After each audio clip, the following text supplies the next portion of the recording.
participando das comemorações dos 50 anos do Amor e Luz. O nosso abraço, o nosso carinho, inclusive aqueles que residem em outras cidades.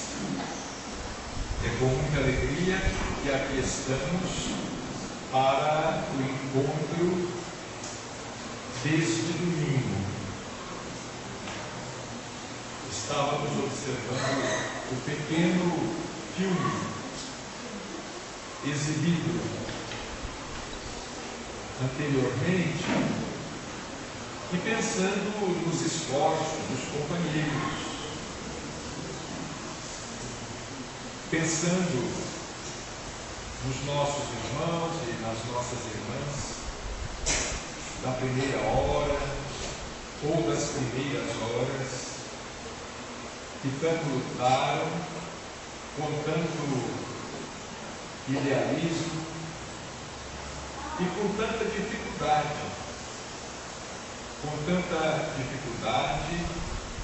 para abrir caminhos novos para todos nós. Um esforço muito grande, contando evidentemente com a colaboração do mundo espiritual. A evangelização da criança, tão importante, a mocidade espírita, o trabalho do passe, as reuniões públicas, a sopa fraterna, a campanha de arrecadação de cestas básicas. Tudo isso tem sido realizado pela comunidade espírita no Brasil com um esforço e com muita dificuldade, porque não é fácil. É a tarefa da multiplicação dos pães e dos peixes, dos poucos pães e dos poucos peixes multiplicados por Jesus. E ainda ontem estávamos lendo uma mensagem de Emmanuel, escrita na década de 30, de 40, mensagem na qual Emmanuel comenta o episódio da multiplicação dos pães e dos peixes. Jesus multiplicou os pães e os peixes, mas os entregou para que os discípulos pudessem distribuí-los. Ele multiplicou os pães e os peixes, mas não foi ele mesmo que se encarregou de repartir os pães e os peixes com a multidão faminta. Ele entregou os pães e os peixes multiplicados para que os discípulos os repartissem com a multidão. Jesus sempre multiplica os recursos. Ele está sempre a multiplicar as possibilidades, as nossas possibilidades de trabalho e de realização. A multiplicação pertence ao Mestre, mas esse trabalho de distribuição deve ser nosso. Esse trabalho de fazer com que a mensagem chegue a todos aqueles que estejam dela necessitando. O tema que nos foi sugerido para a palestra desta manhã, prosseguindo para o alvo, que aliás é o tema da semana espírita, é um tema que nos leva a refletir, a efetuar reflexões que habitualmente nós não efetuamos. Para nós, por exemplo, para nós, qual tem sido o objetivo da vida? O que pretendemos da vida? O que pretendemos do tempo? O que queremos? O que estamos fazendo na Terra? O tempo passa depressa. A encarnação voa. O que queremos? Quais são os nossos objetivos? Será que nós temos concretizado os nossos objetivos? Será que nós temos conseguido materializar os nossos ideais? Ideais de 30, 40 anos atrás, quando éramos mais jovens, muitos de nós. Quando muitos de nós éramos mais jovens, provavelmente há 30, 40 anos atrás ou mais, pensávamos assim: eu vou fazer isto, eu pretendo fazer isto, pretendo fazer aquilo. Será que fizemos? Será que nós temos corrido apenas atrás do sucesso material, do pão de cada dia? Será que nós temos nos esforçado apenas para viver uma vida razoavelmente confortável do ponto de vista material? Será que temos vivido apenas com o objetivo de aposentadoria, de uma boa aposentadoria, para depois fazermos jus a um certo descanso, a uma certa ociosidade? Ou será que tem feito parte das nossas cogitações algum tipo de ambição espiritual? Nesta encarnação, temos tido alguma ambição espiritual? Os mais jovens que aqui estão, vocês, os mais jovens, vocês possuem algum tipo de ambição espiritual? Ou apenas uma ambição universitária? Ou apenas uma ambição social? Ou apenas uma ambição familiar? Não, a minha ambição, eu pretendo me formar, pretendo namorar, casar, constituir família, pretendo ter filhos, pretendo ter êxito na profissão. Será que é só esse o objetivo da vida sobre a face da terra? Se for só este, o objetivo é muito pequeno, o objetivo é muito insignificante. Se o nosso objetivo for só este, eu pretendo seguir os passos do meu pai, profissionalmente, eu pretendo seguir os passos do meu avô, eu pretendo ser herdeiro da minha família.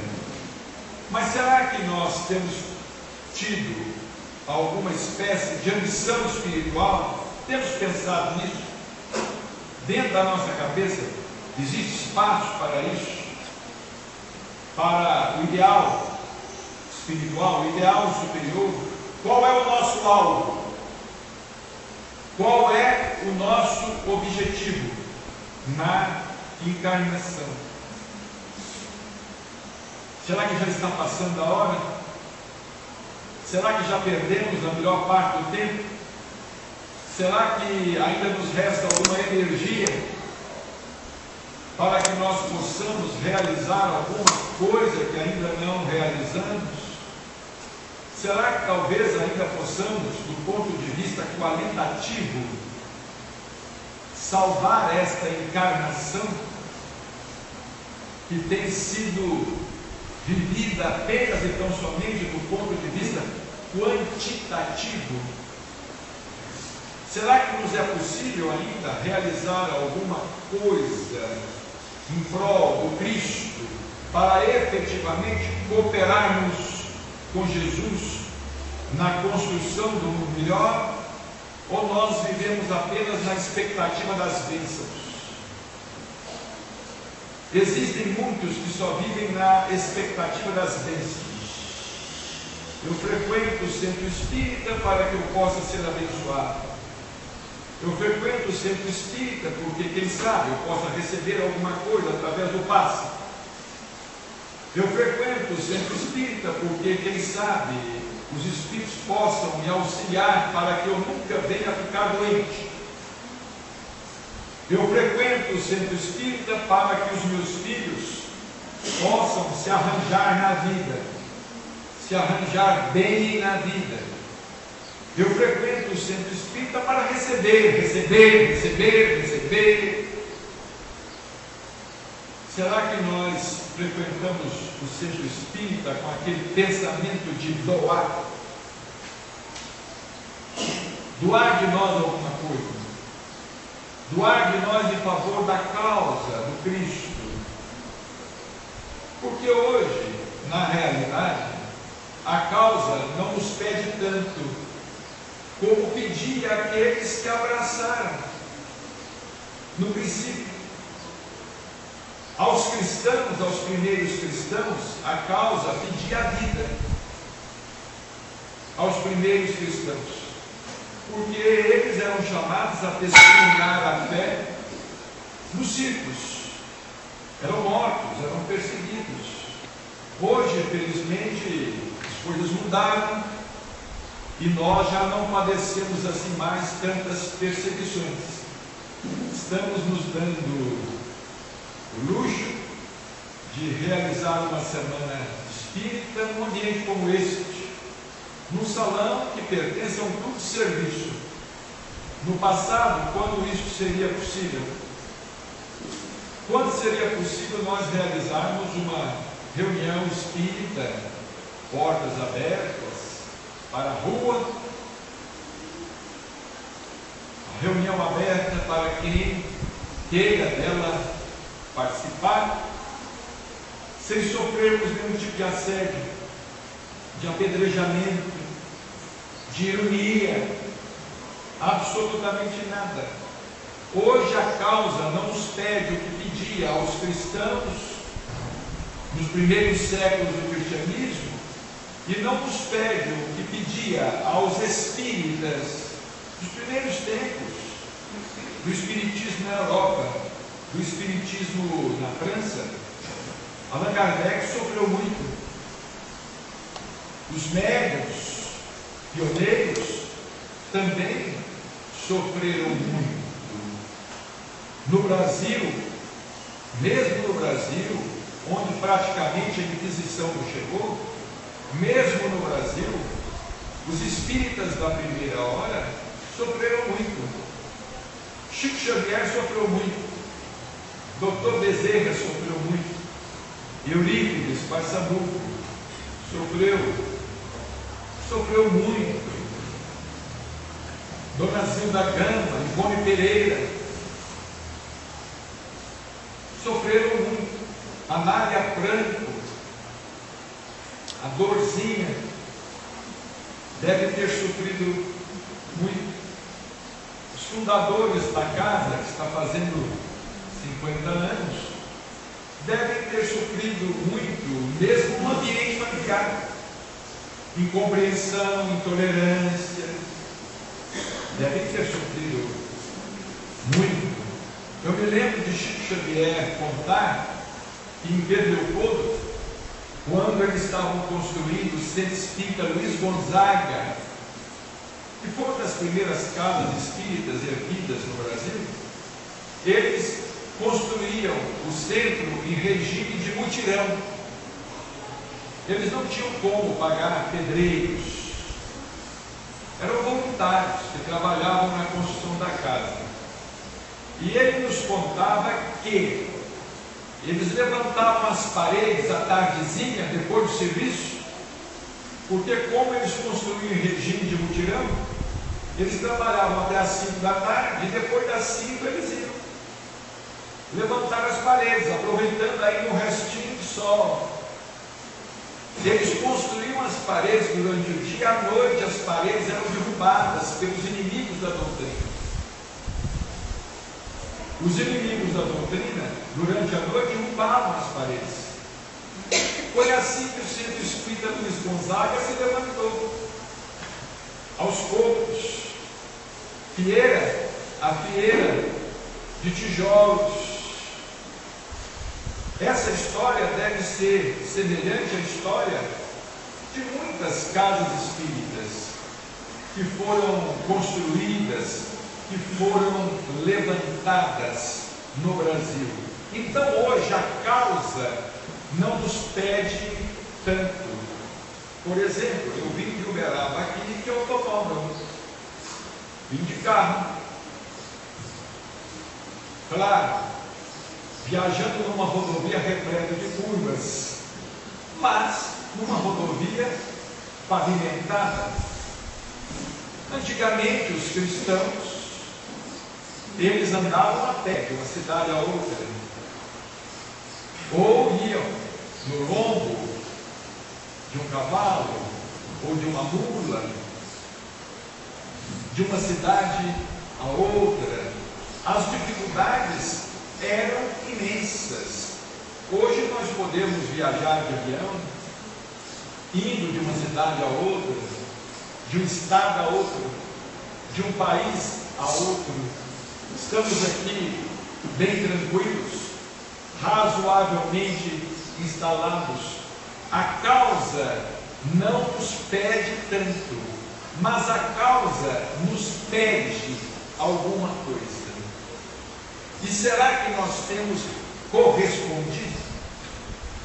Eu me lembro de Chico Xavier falar conosco em Uberaba que o Espiritismo é uma doutrina tão extraordinária que não nos pede, não nos proíbe nada. Chico comentava assim conosco: o Espiritismo não nos exige nada, não nos obriga a nada e praticamente não nos pede nada. Mas justamente por não nos pedir nada, chega um momento em que nós nos sentimos na obrigação de dar a Ele alguma coisa. A doutrina não nos proíbe nada, não nos exige nada. O Espiritismo é a doutrina do livre-arbítrio. Mas porque a doutrina não nos exige nada, chega sempre o momento em que nós nos sentimos na obrigação de dar ao Espiritismo, ou seja, ao Cristo, alguma coisa. Será que nós já estamos nos sentindo neste momento? Já estamos nos sentindo na obrigação de devolver um pouco das muitas bênçãos que temos recebido? Será que nós já estamos nos sentindo naquele momento de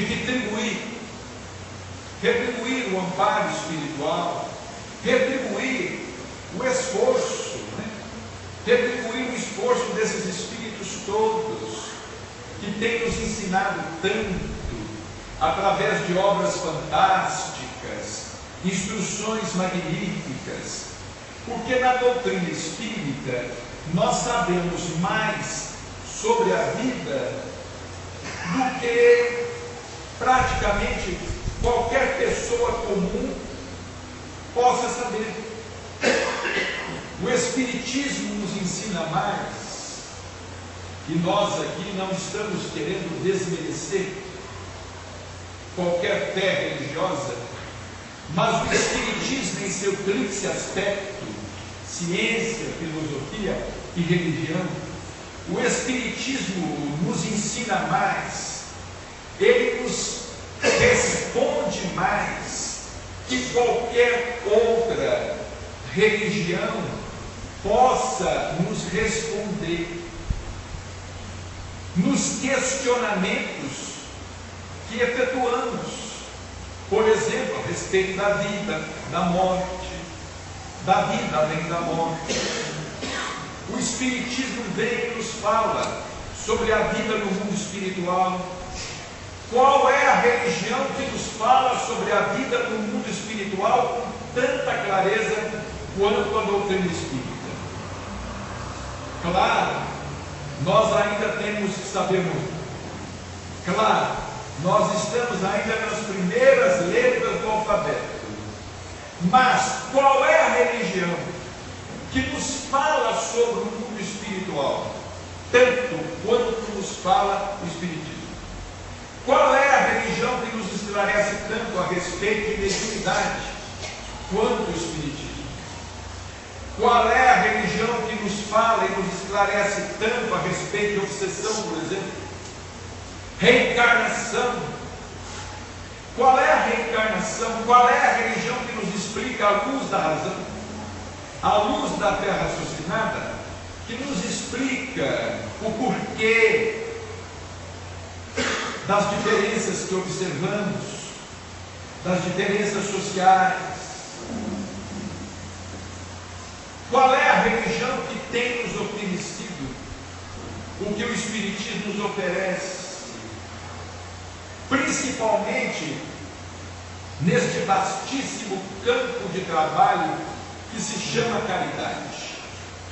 Qual é a religião que tem nos descortinado um campo de trabalho imenso através da caridade, no socorro aos necessitados, em todos os aspectos, em todos os sentidos, e que nos convida a trabalhar sempre em favor de nós mesmos, trabalhando em benefício do próximo, que nos ensina a amar a Deus sobre todas as coisas e ao próximo como a nós mesmos. Então a grande verdade é que nós podemos nos considerar realmente aquinoados pelo conhecimento espírita. Nós ainda não conhecemos toda a verdade, estamos muito distantes do conhecimento da verdade integral, mas conosco já está acontecendo o que disse Jesus: conhecereis a verdade, e a verdade vos libertará. Nós já possuímos algum conhecimento da verdade, e porque já possuímos algum conhecimento da verdade, nós já nos sentimos, na mesma proporção, livres do fanatismo, livres do preconceito, livres da ignorância, da grande ignorância que ainda ronda a humanidade e que ainda toma conta de boa parte da humanidade, desta ignorância que se alicerça no fanatismo religioso, desta ignorância que se alicerça no fundamentalismo, no dogmatismo, nesta religião que se alicerça, que usa como pretexto a fé em Deus para promover a guerra, fazer a guerra, para instituir o preconceito e este ódio, infelizmente, terrível, que se propaga para o mundo a partir do próprio Oriente, onde Jesus viveu, onde ele nasceu e onde ele viveu. Nós possuímos na doutrina espírita recursos extraordinários, recursos que nós, em verdade, não sabemos valorizar, ou não estamos conseguindo valorizar. Por quê? Porque somos espíritos indisciplinados, somos espíritos amolentados, somos espíritos acomodados, somos espíritos viciados, somos espíritos imperfeitos, acostumados à lei do menor esforço. Somos espíritos que não conseguimos ter sequer ascensão sobre o próprio corpo que ocupamos. Porque tantas e tantas vezes nós temos que nos submeter às exigências do corpo. É o corpo que está cansado, é o corpo que está com sono, é o corpo que está com preguiça, é o corpo que está doente, é o corpo que está com fome, é o corpo que está a exigir isto, a exigir aquilo, e o espírito, por mais queira ter uma certa independência, por mais queira se libertar, por exemplo, ele adormece numa cadeira como esta, numa hora desta da manhã, durante uma palestra desta. Ele adormece e não percebe, porque o corpo está cansado. Mas cansado do quê? Nós tivemos à noite. Mas cansados do quê? É porque nós ainda não temos ascensão. O espírito, ele ainda não domina o corpo. Nós estamos tentando ter ascensão sobre o próprio corpo, e nós ainda não conseguimos ter esta ascensão, porque daqui a pouco o estômago começa a reclamar de fome. Daqui a pouco os nossos órgãos haverão de reclamar, os nossos órgãos excretores. Eu preciso ir ao banheiro. Daqui a pouco a coluna irá gritar, como a minha está gritando. Daqui a pouco a coluna irá gritar, você precisa, eu quero uma cadeira, está doendo, dói. Então vejamos bem, nós não conseguimos às vezes ter ascensão. Isto deveria ser motivo de tristeza para nós, porque nós ainda não temos domínio sobre as nossas necessidades, sobre as exigências do corpo. O corpo ainda não se nos submete. Somos nós que nos submetemos a ele. E a pior submissão é a de natureza mental, porque muitos de nós, às vezes, não conseguimos sequer condições ou possibilidades de ler um livro. Aí eu começo a ler e tudo, adormeço. Olha, eu começo a orar o Pai Nosso, adormeço no meio do Pai Nosso.